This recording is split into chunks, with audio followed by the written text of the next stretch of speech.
si vous permettez, je vais essayer peut-être de présenter un peu un exemple de la formation qui est proposée dans le secteur du bois et ameublement. Il s'agit de la formation qui a été développée dans le cadre du projet européen ECOUD, qui était mené par les 10 organisations dans les 6 pays différents, y compris la France.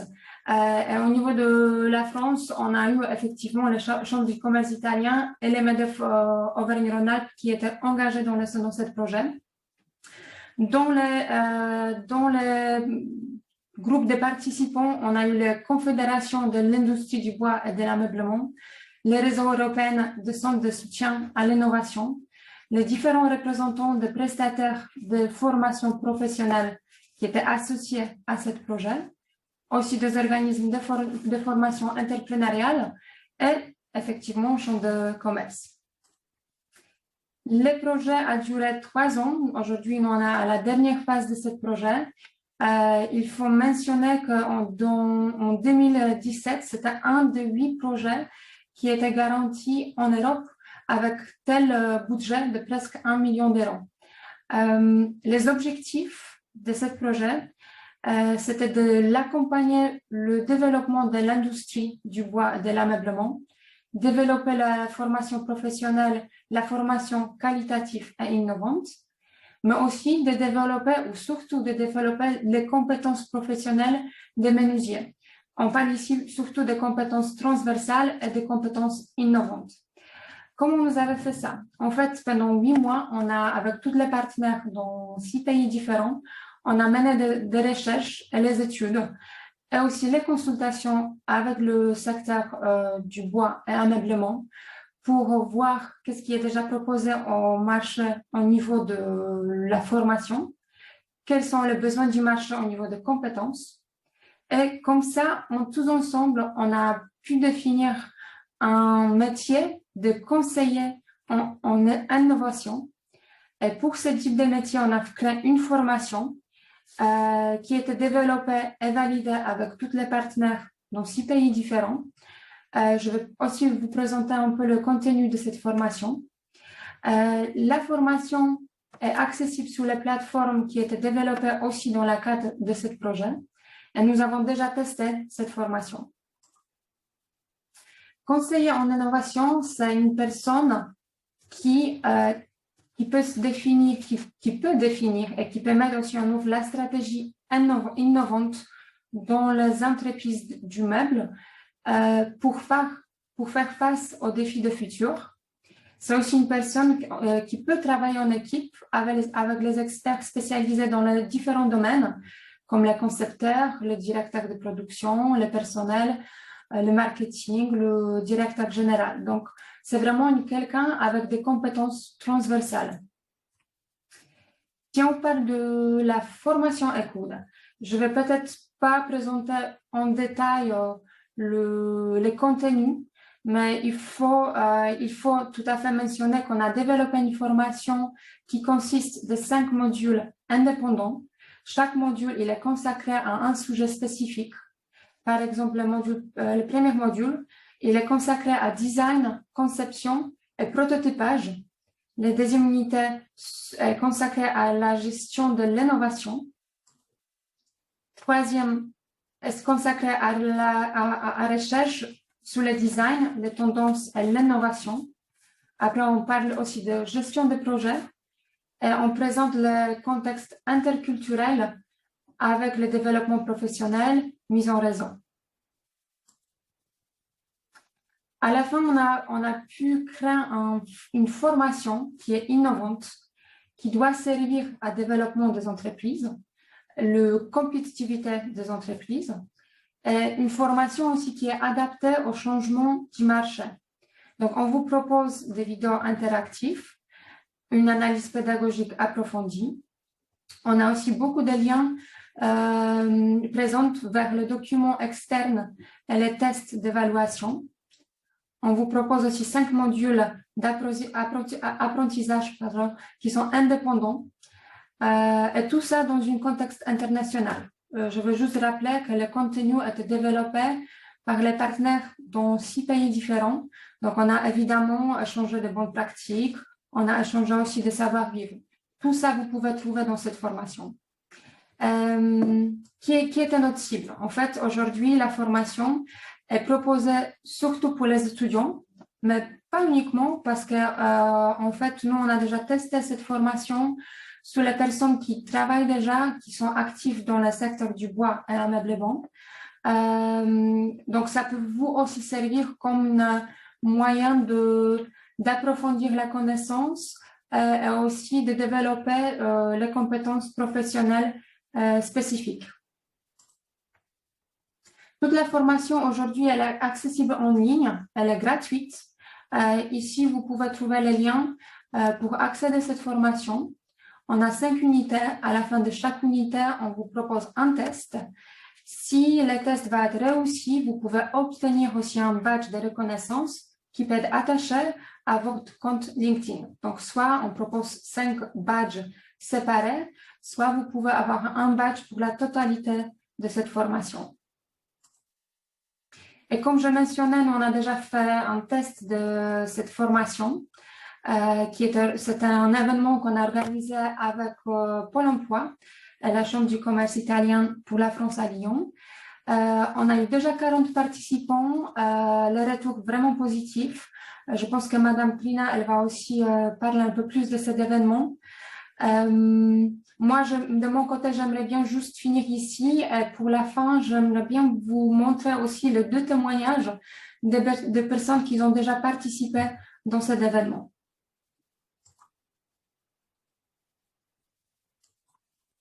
Bonjour, je m'appelle Raphaël Thomé, j'ai 24 ans, j'habite à Annecy et je travaille en tant que chef de projet en agencement. En décembre dernier, j'ai eu l'occasion de participer à la formation EQWOOD qui m'a été proposée par le Pôle emploi.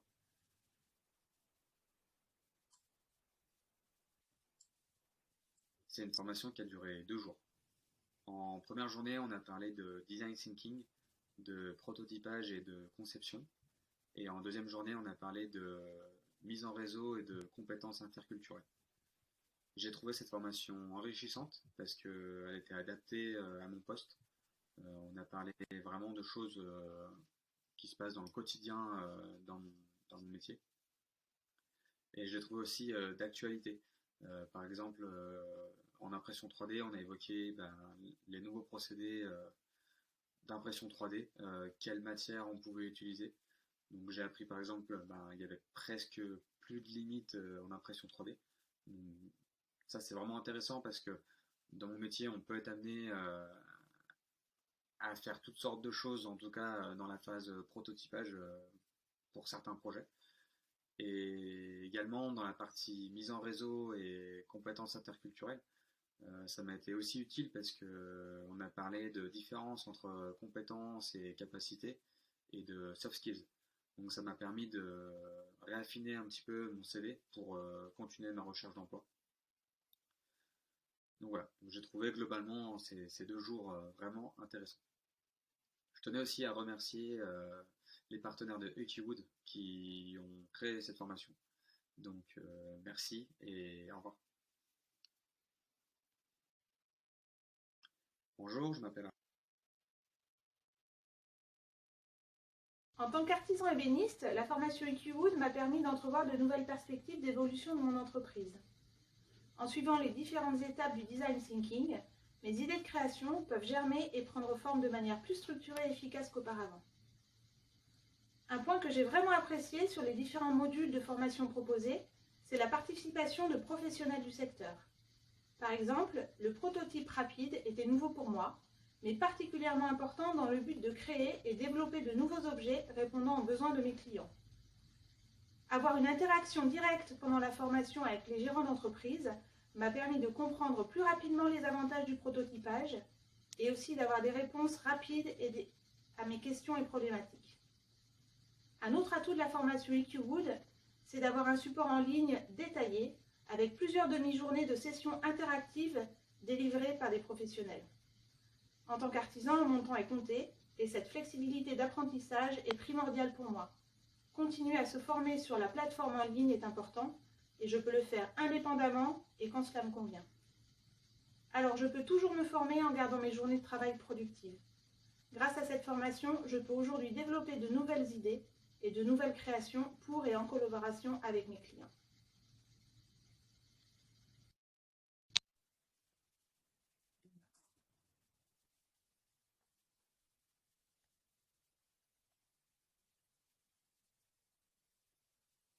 Voilà.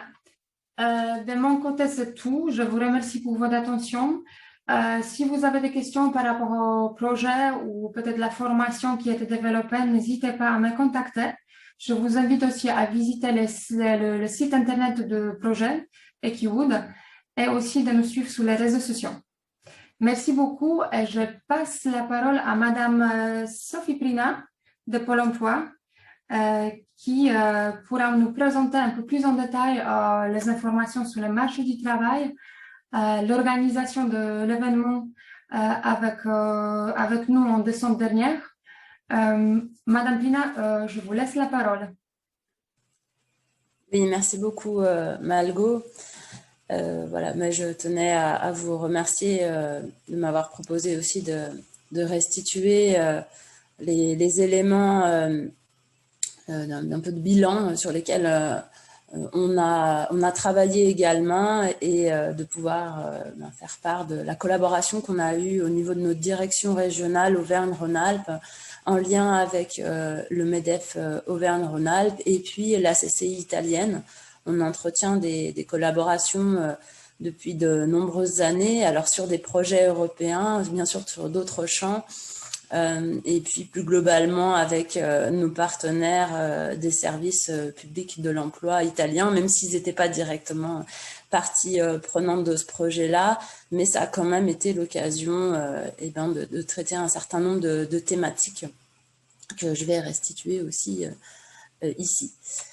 Alors, Pôle emploi a été associé à la demande de la direction d'Auvergne-Rhône-Alpes au niveau du MEDEF et puis de la CCI italienne, comme je vous le disais, puisque ça fait un certain nombre d'années qu'on travaille avec vous sur les projets européens. C'est un projet qui répond à nos enjeux actuels sur le fait d'être en anticipation sur des nouveaux métiers tels que responsable de l'innovation dans le domaine du bois et de l'ameublement, puisque voilà, j'ai remis quelques statistiques, c'est 5453 demandeurs d'emploi qui sont aujourd'hui inscrits dans cette filière-là. Et puis, on a un certain nombre d'offres d'emploi aussi, 1559 offres d'emploi. J'ai rappelé sur les codes ROM de la production industrielle bois. Et puis, 717 offres d'emploi sur la partie plutôt montage de structures et de charpente bois. Donc, le code F1501 et 1503 sur la réalisation, l'installation de satures bois. Voilà, c'est important de rappeler ces quelques chiffres, puisqu'on s'est interrogé au niveau de Pôle emploi sur le requêtage, enfin c'est le terme qu'on utilise, sur quel type de profil cette formation pouvait intéresser les demandeurs d'emploi. Et on a pu donc à la fois contacter des demandeurs d'emploi inscrits comme créateurs d'entreprise, également du personnel en reconversion professionnelle, puisque compte tenu du contexte, on a un volume important aussi de demandeurs d'emploi en reconversion professionnelle. Donc ça correspondait, même si ce n'était pas l'objectif de départ, mais finalement ça a permis aussi de satisfaire la demande des personnes qui souhaitaient se réorienter et puis acquérir de nouvelles compétences sur le volet de l'innovation. C'est 40 demandeurs d'emploi qui ont pu bénéficier de la formation en ligne, 53 qui sont inscrits en ce moment pour pouvoir la suivre. Comme le rappelait Malgo aujourd'hui, tous les outils sont en ligne et les demandeurs d'emploi peuvent être aussi autonomes pour réaliser cette formation-là. Donc, c'est important pour nous.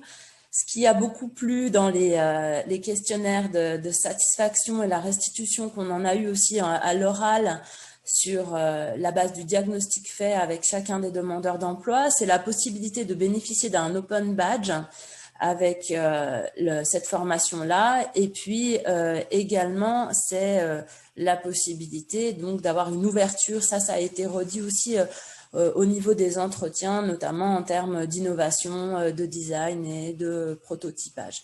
C'est essentiellement sur ces champs-là qu'on a eu des retours les plus positifs en tout cas. Donc pour nous, c'est une belle réussite. Maintenant, grâce à la plateforme, nous allons pouvoir inscrire au fil de l'eau les nouvelles personnes et puis derrière certifier les demandeurs d'emploi qui souhaitent, quand même un bilan, je dirais, c'est beaucoup de personnes qui souhaitent se reconvertir sur le volet plutôt innovation, management, en gardant toutes les compétences techniques de menuisier, ébéniste, donc toutes ces compétences-là qui correspondent au métier du bois de manière assez large. Et c'est ça qui est apparu vraiment très intéressant, s'ouvrir sur de nouvelles compétences et puis être de plus en plus dans la dynamique actuelle de la digitalisation, mais de l'innovation au sens large. Voilà. Le fait de pouvoir le faire dans le cadre d'un projet européen, bien sûr, ça laisse des opportunités d'emploi beaucoup plus larges et beaucoup plus grandes à une échelle et dans un contexte plus global. Voilà, donc pour la restitution brève, et puis je reste à disposition pour des questions ensuite. Merci beaucoup, Sophie. Nous serons aussi ravis de vous accompagner pour l'organisation de la formation pour les autres demandeurs de l'emploi qui sont intéressés pour faire en fait avoir la même expérience que les autres participants en décembre. Là maintenant, je vais donner la parole à Monsieur Dario Dalgo, qui est avec nous, qui pourrait nous parler un peu plus de son expérience professionnelle en France, ses observations, peut-être quelques analyses. Monsieur Dalgo, je vous laisse la parole.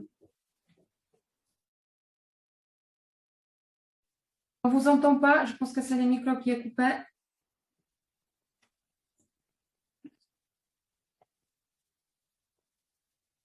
Attendez, là c'est bon?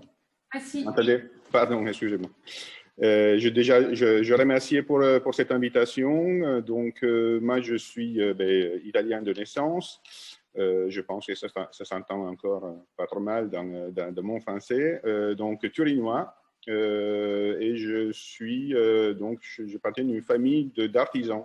Donc, mon grand-père, mon père étaient des marbriers. Donc, j'ai baigné dans les beaux matériaux, dans la beauté du marbre qui est en Italie quand même un matériau historique depuis toujours. J'ai travaillé au sein de la marbrerie, donc j'ai pu voir des projets qui sont assez exceptionnels, que ce soit dans l'architecture et dans l'art. Et à un moment donné, étant turinois, la France était quand même pas trop loin et j'avais eu l'opportunité aussi d'être formé en français lors de mes études. Donc, j'ai fait un peu d'expérience dans le domaine de la marbrerie, de l'architecture d'intérieur en marbrerie. Et à la suite de ça, donc j'ai fait des études d'architecture polytechnique de Turin.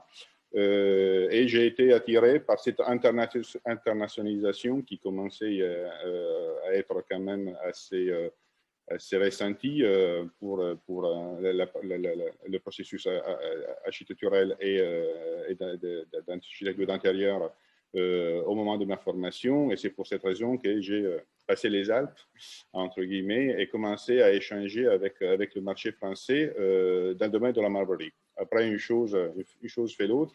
Et depuis une quinzaine d'années maintenant, on a, avec ma compagne Claudia Rizza, on a donc créé ces showrooms d'aménagement et on collabore avec des industriels italiens, Valcucine pour les cuisines, Lema pour l'automobilier, etc. Donc des grands intervenants sur le marché du mobilier et du design italien. Et on réalise des beaux projets d'aménagement. Qu'est-ce que j'ai remarqué dans le temps? Je trouve que autant les industriels, je connais mieux les industriels italiens du mobilier, mais je pense que c'est quelque chose qui était assez commun un peu de partout.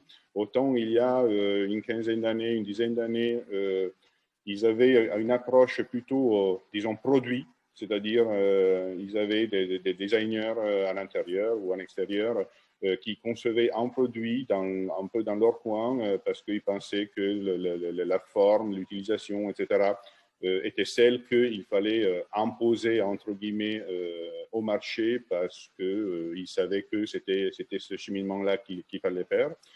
Autant aujourd'hui, et moi je suis un acteur, un défendeur de cette approche, autant aujourd'hui on essaye de recentrer un peu l'homme, l'être humain, au centre du processus de réflexion pour la création, pour la mise sur le marché d'un produit. Et je trouve que ça, c'est essentiel.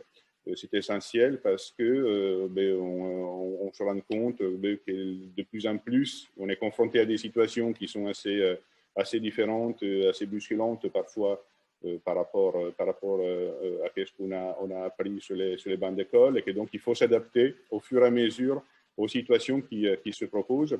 Et si on s'adresse plutôt à satisfaire et à respecter les exigences et les attentes de l'être humain auxquels nos produits et nos interventions sont adressés, eh bien, on a une réponse, bien évidemment, du marché, du client, qui est plutôt positive, parce qu'en effet, on répond à des attentes plutôt que d'imposer des solutions préconçues.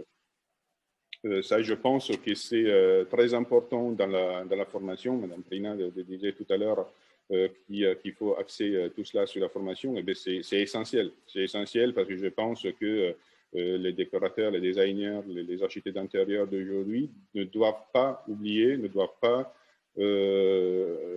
pas sous-estimer cette importance. C'est-à-dire, n'oublions pas, mettons l'être humain au centre et construisons autour de cela, plutôt que se dire on a fait des études, on sait des choses, on les impose, les autres doivent les accepter. Je suis plutôt dans cette expérience et dans cette démarche.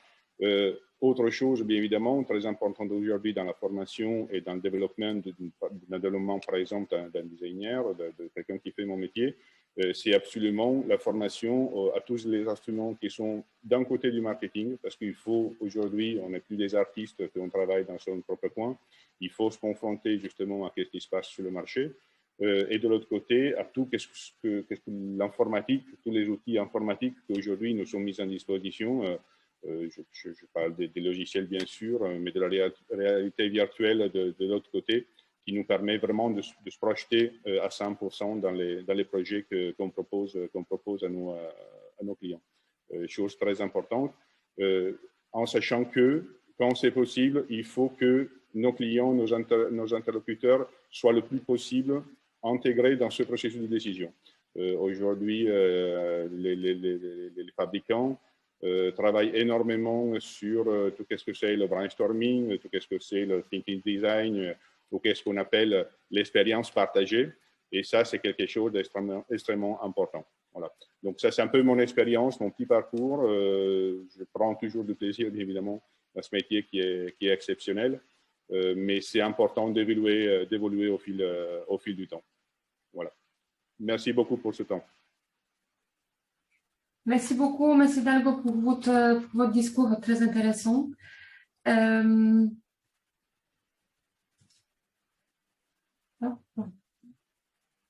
Là, je pense qu'on peut prendre quelques minutes pour la question éventuelle. Je vais peut-être couper la présentation, comme ça je peux voir si on a déjà les questions dans notre chat. Si vous souhaitez aussi prendre la parole pour poser la question en direct, n'hésitez pas. Peut-être aussi parmi vous, on a des personnes qui souhaiteraient bien juste prendre la parole pour partager les observations ou partager les informations. N'hésitez pas.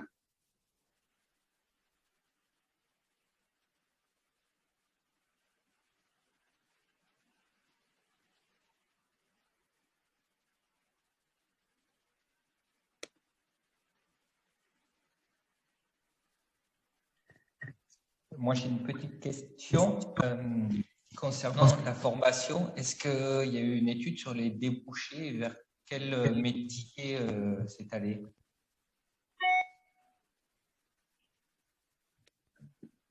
parlez de la formation qui était présentée, la formation ECOUD? Oui, tout à fait. Non, ce n'était pas une thématique qui était inclue dans la formation. Si vous souhaitez, je peux vous envoyer peut-être une petite descriptive de chaque unité, de chaque module, parce qu'il me semble que vous avez déjà participé aussi dans la formation, dans la partie de formation qui est organisée en décembre. Oui, tout à fait. Parce que Voilà. j'ai bientôt fini la formation et du coup, c'était une question vers quel métier, vers quelle entreprise cette formation permettait de se tourner. On n'a pas vraiment la liste des entreprises que je pourrais vous donner aujourd'hui. Je vais essayer peut-être de penser à cette question et de vous rapporter des informations par email, parce que là, aujourd'hui, tout à fait maintenant, je ne suis pas capable de vous donner exactement les exemples ou le nom des entreprises. Okay. Non, non, il n'y a pas de mal. Merci.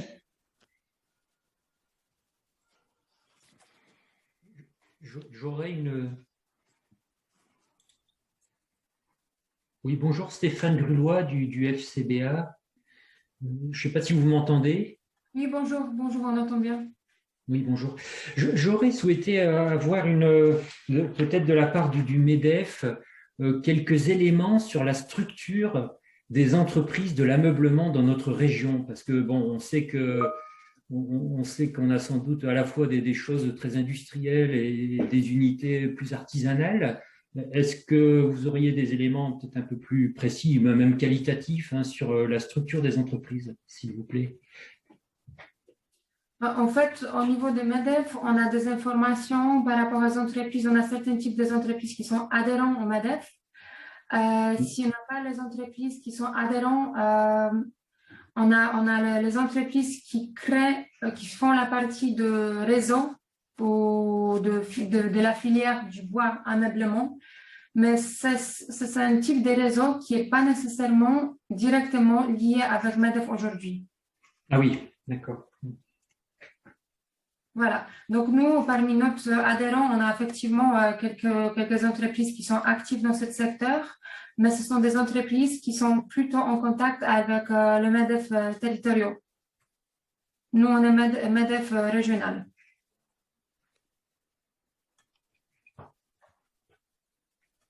Je ne sais pas si ça répond à votre question.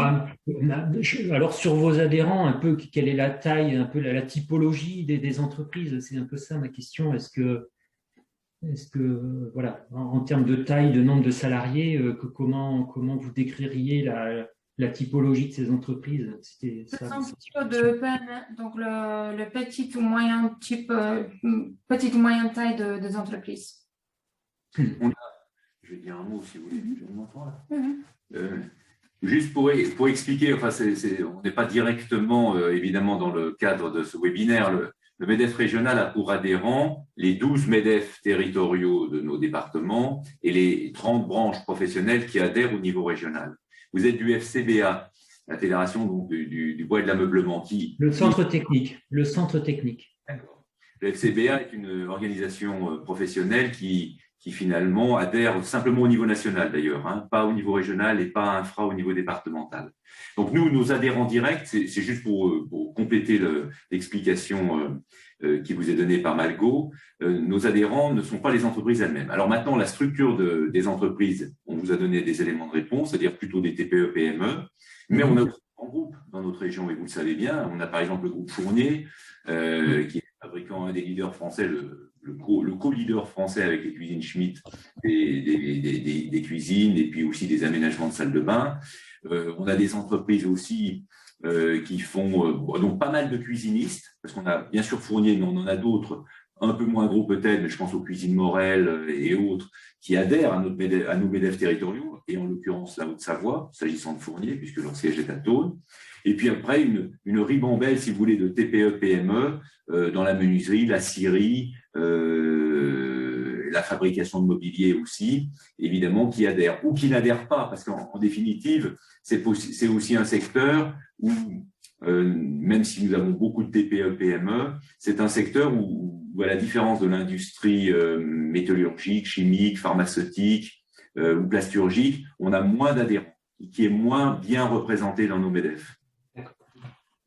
Je pense que ça tient vraiment à la structure même de l'entreprise. Beaucoup de TPE dans le bois et ameublement. Merci pour ces éléments. Merci beaucoup. On a aussi une question également par rapport à la formation. Est-ce que la formation est accessible par l'unité?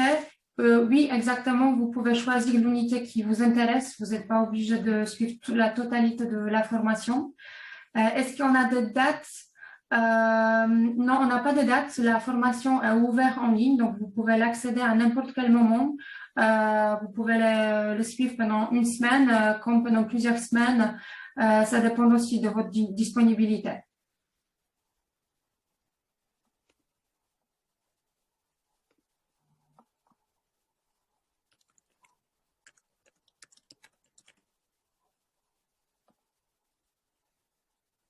On a aussi une question concernant le FIBOIS. Est-ce qu'on a un contact avec FIBOIS? On a déjà un contact avec FIBOIS régional. Moi, j'ai eu le plaisir de rencontrer Madame Bénédicte Muller, avec qui aussi je partageais tous les éléments concernant cette formation.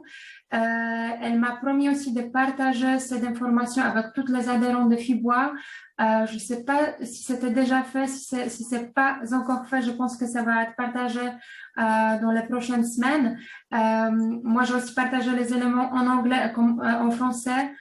Comme vous savez, le projet, la langue qu'on a utilisée en principe avec les partenaires, c'était anglais, donc on a aussi dû prendre un peu plus de temps pour la traduction.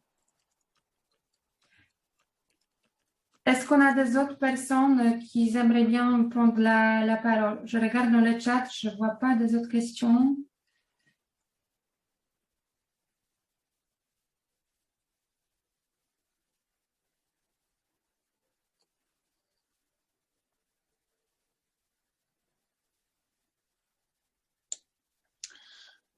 Bonjour, c'est Bruno Claire. Je vais mettre ma caméra.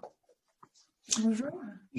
Donc moi j'ai participé parce que j'ai été invité à cette présentation aujourd'hui. J'avais pas compris que le niveau était plutôt au niveau artisan, menuisier, etc. Moi je viens pour représenter un master, donc c'est juste pour vous parler sur Montpellier, on est en train de monter une formation en sciences du bois de niveau master, donc bac plus 4, bac plus 5. Pour former des jeunes à l'innovation dans la filière bois, avec l'idée de couvrir l'ensemble du champ de la filière bois depuis comment ça se passe en forêt, la fabrication du bois dans l'arbre et décliner tous les usages sur 2 ans. Si certains d'entre vous sont intéressés par cette formation et veulent avoir plus de renseignements, je suis disponible. On peut prendre contact via le chat ou vous pouvez jeter un œil sur le site web du master. C'est en complément, c'est pas exactement sur le même niveau d'études que ce qui était proposé là, mais je pense que ça peut intéresser certains d'entre vous. Je vous remercie. Merci. Merci beaucoup.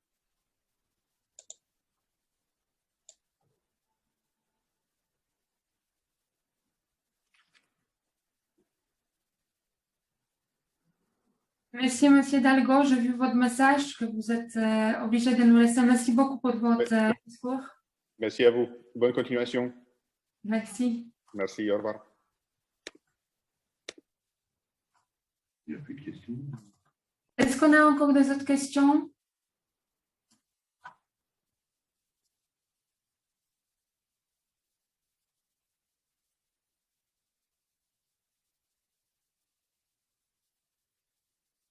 Je pense que non, pas pour l'instant.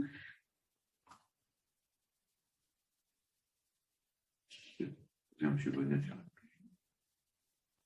Monsieur Bonnet, est-ce que vous voulez encore prendre la parole?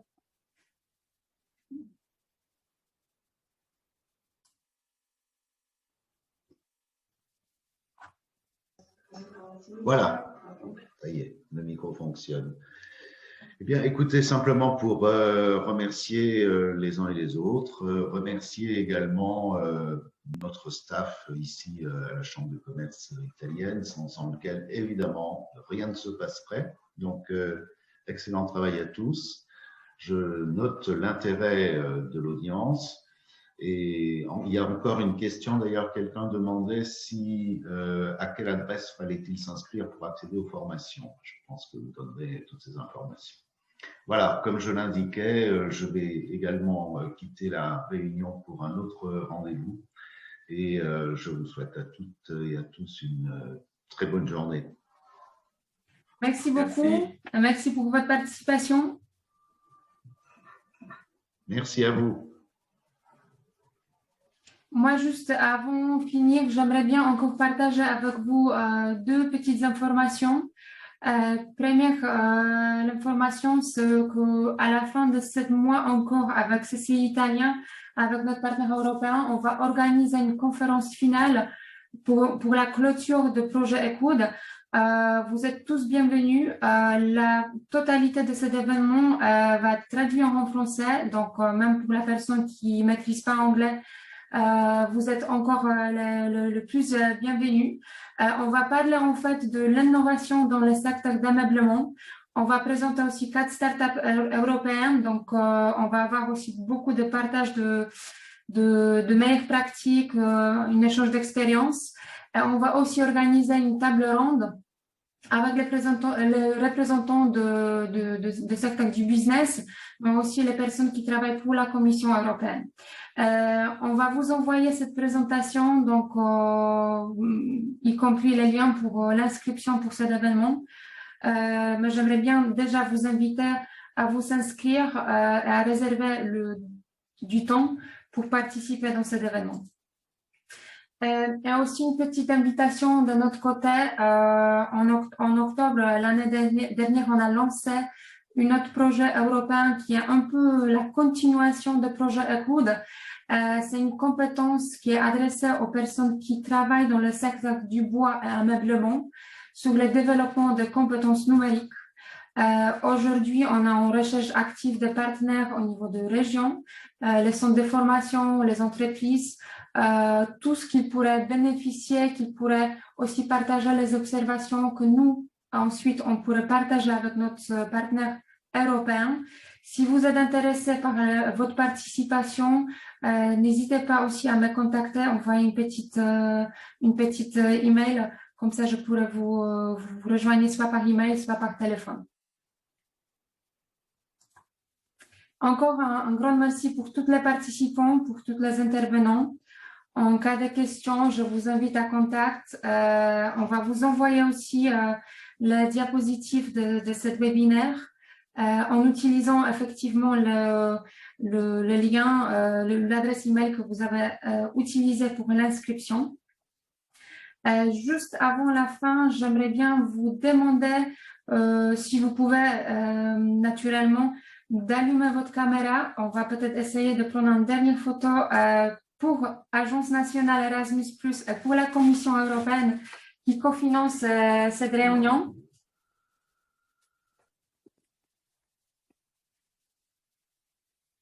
Je pense qu'on a déjà la majorité des gens.